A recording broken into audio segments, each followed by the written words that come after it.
kwa maana wewe umwema,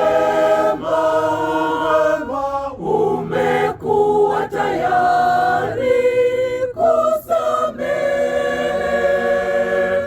kwa maana wewe umwema, umekuwa tayari kusamehe, kwa maana wewe umwema,